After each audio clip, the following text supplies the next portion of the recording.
Good morning. You've heard me say this before, ask this rhetorical question, does a fish know it's wet? And usually the context is in the culture and knowing what we think, and why we think it. And so, for instance, it's good to be aware of what the ideas of a culture are, so we can critique them, be a little bit critical. It's not that culture is bad or anything, but not all ideas in a culture line up with the ideas of Christianity. And so, for instance, as an American, it's good for me to be aware that I have a strain of individuality in me and a distrust of those in authority and power that maybe someone who grew up in Africa won't have. And so every now and then I hear these comments that people make, and often I'm listening to public radio. And let me be clear, I'm not dinging public radio, I'm not, or public TV or public media of any kind. But if you want to know what ideas are prevalent in a culture, public media is a good place to go because it runs by public ideas. And so yesterday I was listening to a program, and the moderator asked a question: what are you doing to retain your optimism? And she answered, well, people have gotten through all through the centuries by banding together, problem solving, um, you know, listening to all the voices in the culture or whatever. Of course, all the voices in a culture never seem to include the Christian voice, but I guess we'll let that go for now. And I thought to myself, what bothered me about that? First of all, the question, what are you doing to retain your optimism? I don't have that much optimism, certainly not about human nature. Now, I'm not pessimistic either about human nature. There's great good inherent in human nature, and human beings do some beautiful and great things. But I also know that human nature is wounded and left by its own devices. Are we not convinced by now that human beings can do some horrible things? And so I don't have optimism. I have faith and I have hope. And neither of those are in human nature or human beings themselves. I mean, I just look in myself and I can be disappointed about human nature. So I'm not condemning any particular person. And I think to myself, people get through by banding together. No. Yes, we can solve some problems together. There's no doubt about that. As I say, I'm not pessimistic about human nature. But just to rely on ourselves is not going to work. What do we say in the Psalms? My eyes look to the hills, from whence shall come my help? My help is in the name of the Lord who made heaven and earth. And so it's good to cooperate with others, right? We have to solve the problems because we're here. That's the big, one of the two biggest responsibilities of the laity, is to make the culture more humane and improve the lot of human nature, of human beings. And we use human tools, but we don't rely on them, right?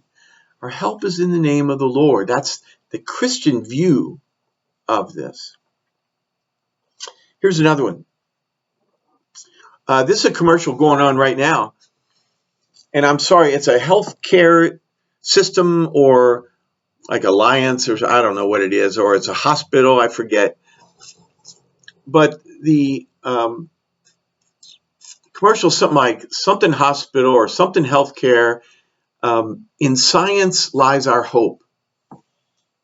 That one really shocks me every time I hear it, because I think that is not, now they might think that that's fine. There are a lot of people in this modern age who do put their hope in science.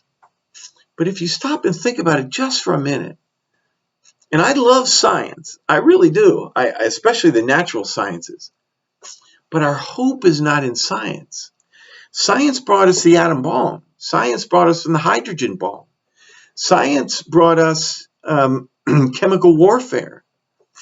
Science brought us deep knowledge of the human body, which means we can heal better, right? And keep it healthy. But it also means we know how to torture it better. We know how to destroy it better. So science itself cannot be our hope, right? Science is a tool. Our hope has to be in God. And our hope has to be in those who have let God's love so overtake them that they use science for good things. And so in the gospel today, Jesus sees a large crowd coming to him, and he said to Philip, "Where can we buy enough food for them to eat?" And Philip answered, 200 days' wages worth of food would not be enough for each of them to have another, just a little. Right? So our best efforts, aren't going to be much. And then one of the disciples, Andrew, says, "There's a boy here who has 5 barley loaves and 2 fish. But what good are these for so many?"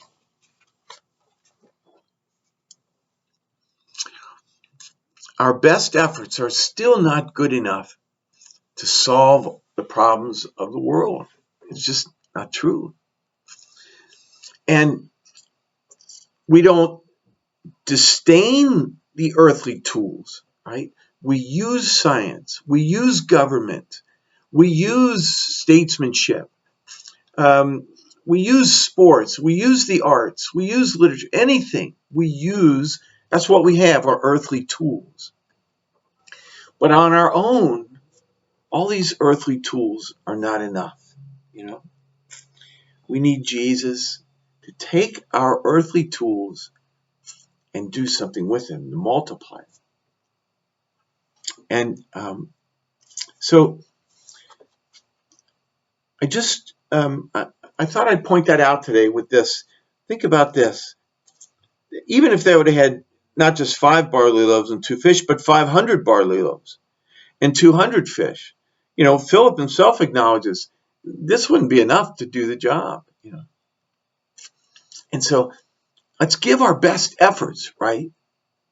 But this is why I pray first before I do anything, or at least almost now, always I remember. Occasionally I forget still, I guess.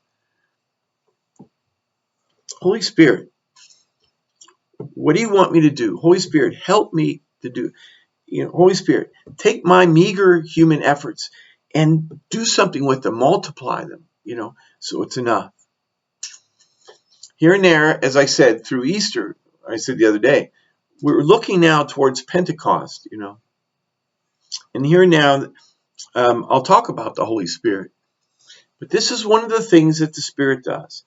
It takes our meager efforts and multiplies them into something beyond what we could do. I love you all. Good morning.